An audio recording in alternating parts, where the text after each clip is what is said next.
Segredos das civilizações. Bem, Abidos, existe uma sala de pedra que parece não pertencer ao povo a quem é atribuída. Os seus pilares são talhados em granito rosa, cada um tão largo quanto um homem é alto e ainda mais elevado do que isso, pesando até 100 toneladas arrancadas de não se sabe bem que forma de uma pedreira situada a 200 metros ao sul. O edifício assenta mais baixo do que tudo o que o rodeia, meio submerso, emergindo de uma água escura que nunca o largou. O mais estranho, aquilo que deveria fazer-nos parar de imediato, é que o seu estilo quase não se assemelha a mais nada da época a que é associado. Desta noite, descemos ao Osirion, esse monumento que a história oficial ainda não consegue situar. Comecemos pela data que não encaixa. Quando a areia do deserto foi retirada pela primeira vez, os que descobriram o local não conseguiam concordar sobre o que tinham encontrado. Esse desacordo nunca desapareceu de verdade, e é por aí que a nossa história deve começar. O primeiro a chegar ao local na época moderna foi o arqueólogo suíço Edouard Naville, que escavava estas terras nos anos anteriores à Primeira Guerra Mundial. Perante estes blocos maciços e despojados, ele ficou convencido de estar diante de algo muito antigo, algo que não pertencia à grande era dos templos, mas a um Egito muito mais recuado. Escreveu-o sem rodeios, chegando a estabelecer uma comparação com um edifício longe a norte em Gizeh. Um edifício ao qual voltaremos antes do fim desta noite. Uma década depois, outro homem cujo julgamento ainda hoje é referência nos manuais retomou as escavações. Henry Frankfurt escavou toda a estrutura e atribuiu-lhe um dono. Seti I faraó da 19ª dinastia que reinou há mais de 3.000 anos. A pergunta que quase ninguém faz é esta: como podia ele ter tanta certeza?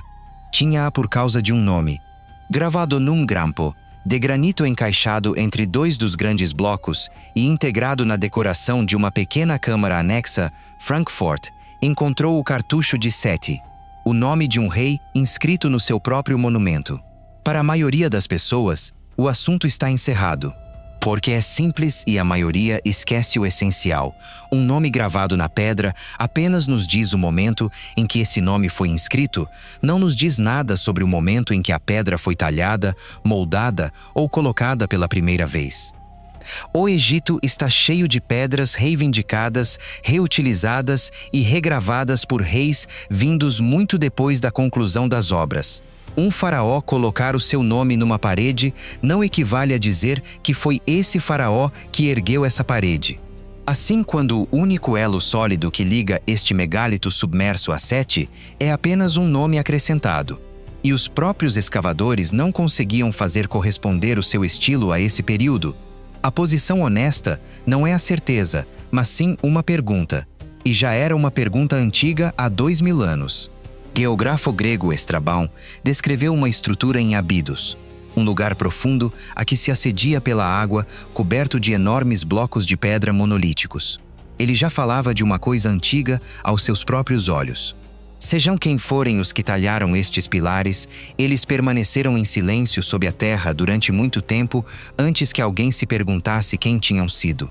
Se as marcas na parede não nos podem dizer quem construiu este lugar, talvez a própria pedra o possa. Perguntemo-nos então o que seria preciso para a moldar. Imagina uma tarefa com clareza. Deem a alguém uma serra de cobre macio e um monte de areia, e depois peçam-lhe que talhe blocos de granito pesando até 100 toneladas, e os monte com tal precisão que não se consiga passar uma lâmina entre eles. É este o desafio que o Osirion coloca. Sejamos justos com aqueles que tentaram responder porque a arqueologia oficial tentou, e fê-lo abertamente diante das câmaras. Há mais de 30 anos, uma equipa de filmagem reuniu o egiptólogo Mark Lehner e o cortador de pedra Roger Hopkins para testar a resposta ortodoxa. O método que experimentaram é ainda o que se encontra nos manuais. Usar uma lâmina de cobre demasiado macia para cortar sozinha o granito, juntar-lhe areia molhada e deixar que os grãos duros arrastados para trás e para a frente façam o trabalho de corte. E isso funciona. É verdade, com o tempo, o cobre e a areia acabam por escavar um sulco no granito. Mas é preciso prestar atenção ao que significa aqui a palavra tempo.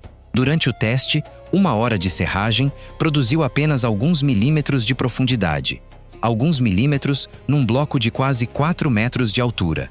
E tratava-se apenas de um único corte reto, num único bloco realizado, sem pressão por um homem moderno, já desejoso de provar o seu ponto de vista. Imaginem agora reproduzir isto numa sala inteira feita destas pedras gigantescas. Cada face perfeitamente plana, cada junta perfeitamente alinhada. A equação torna-se difícil de aceitar. Existe uma prova ainda mais sólida, e não é uma teoria, mas um objeto que se pode segurar na mão. O grande topógrafo Flinders Petrie recuperou núcleos de granito provenientes de perfurações antigas. Numa delas, catalogada com o número 7, distingue-se um sulco em espiral.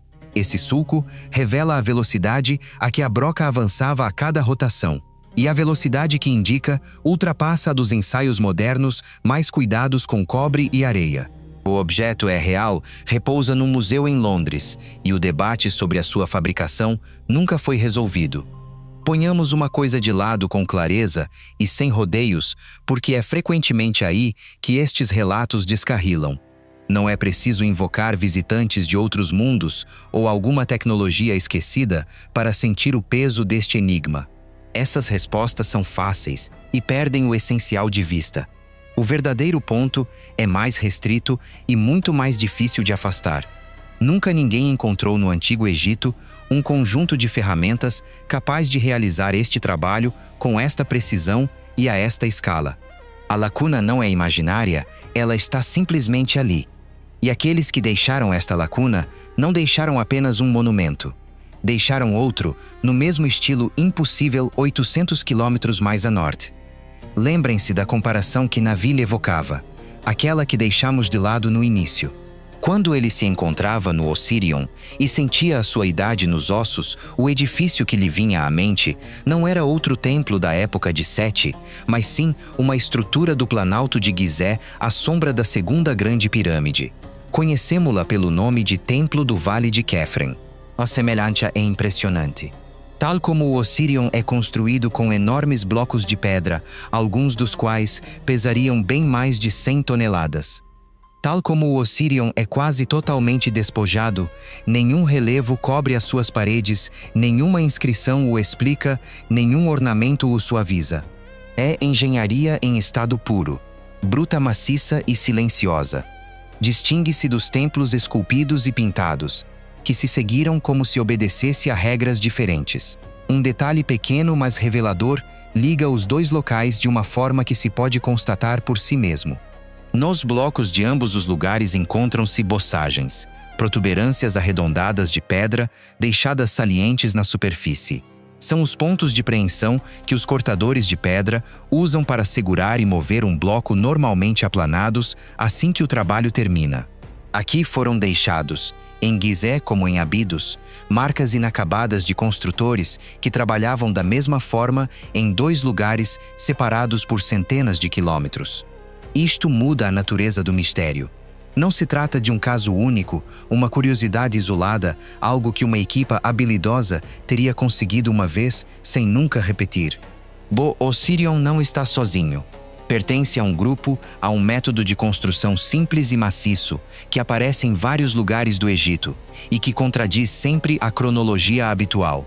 Dois locais, um mesmo método de trabalho, ambos demasiado brutos e demasiado pesados para a época que os livros lhes atribuem.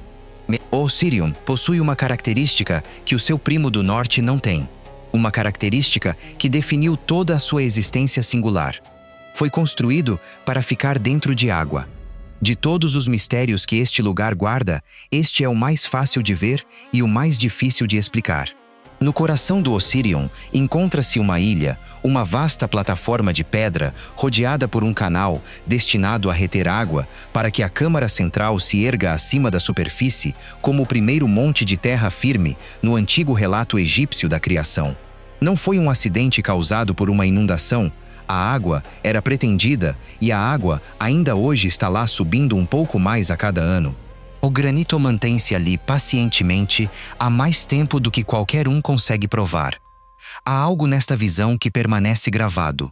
Um monumento construído deliberadamente para encontrar a água numa terra que imaginamos feita apenas de areia. Mas esta ideia de uma terra de puro areal é ela própria recente. O Egito nem sempre foi seco. Houve épocas em que a chuva caía sobre este país de uma forma que já não se conhece à memória de homem, em que o deserto reverdecia e os rios corriam em abundância. Aqui é preciso permanecer prudente e honesto, porque é exatamente este tipo de lugar onde uma bela história pode ultrapassar as provas que a sustentam. O sinal mais claro deste mundo mais úmido não se encontra aqui, mas em Gizé, na grande esfinge onde o geólogo Robert Schoch defendeu que os sulcos verticais profundos escavados no seu recinto foram formados por longos períodos de chuva, uma chuva que recuaria a sua datação muito mais no tempo do que os manuais admitem. Deste argumento diz respeito à esfinge e deixá-lo-emos onde pertence. No entanto, ele abre uma porta que já não se pode fechar. Se o Egito monumental mergulha as suas raízes num mundo mais antigo e mais úmido do que aquele que nos ensinaram então, uma sala de granito concebida para ficar dentro de água, deixa de parecer uma simples curiosidade para se tornar um indício. O solo em redor do Osirion começou ele próprio no nosso século a revelar as suas próprias descobertas. Imagina-se geralmente que a história de Abidos começa com os faraós da primeira dinastia e a ascensão do Egito monumental há cerca de 5.000 anos. Isto foi, durante muito tempo, considerado a base e a camada mais antiga, o ponto antes do qual pouco se esperava encontrar. Este alicerce começou discretamente a ceder. Não longe do grande templo, arqueólogos descobriram nos últimos anos vestígios de um povoado e de uma necrópole muito anteriores aos reis. Pessoas foram ali enterradas há cerca de 7.000 anos, 2.000 anos antes da primeira dinastia, numa época em que o Egito dos manuais ainda nem tinha realmente começado. Não se tratava, portanto, de errantes dispersos, mas de um povo estabelecido, sedentário, organizado, bem presente. Mantenhamo-nos prudentes, ainda mais prudentes do que costumam ser os relatos dedicados a este lugar. Esta descoberta com 7.000 anos não data o Osirion. É um achado distinto, um povoado de vivos e um campo de mortos, não a sala de granito em si mesma. Quem afirmar que esta escavação prova a idade do monumento vai além das provas disponíveis.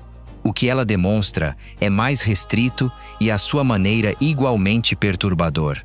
Mostra que pessoas viviam, construíam e enterravam os seus mortos em Abidos muito antes do que admite a cronologia oficial. E é este o padrão a reter. Sempre que se enterra uma pá neste solo, Abidos revela-se mais antigo do que se pensava. A linha de partida não para de recuar na escuridão. Reunamos agora aquilo que descobrimos lentamente, como quem levanta cada pedra para olhar por baixo. Temos um monumento cujos próprios descobridores não conseguiam concordar sobre a sua idade, atribuído a um rei por causa de um único nome gravado na rocha que poderá ali estar muito antes do seu nascimento. Temos granito rosa, moldado com uma precisão que as ferramentas ortodoxas, mesmo testadas honestamente e filmadas, dificilmente alcançam ao longo de toda uma vida de serragem. Temos um gêmeo a norte em Gizé, o mesmo estilo titânico e despojado as mesmas marcas deixadas na pedra. Temos uma sala concebida para ficar dentro de água, numa terra que nos dizem ser feita de puro areal. E temos um sítio que parece envelhecer um pouco mais a cada escavação. Nada disto isoladamente derruba coisa alguma. Não estamos aqui para proferir um veredicto, porque a verdade é que ninguém ainda o mereceu. O que temos em vez disso é algo que os manuais raramente admitem.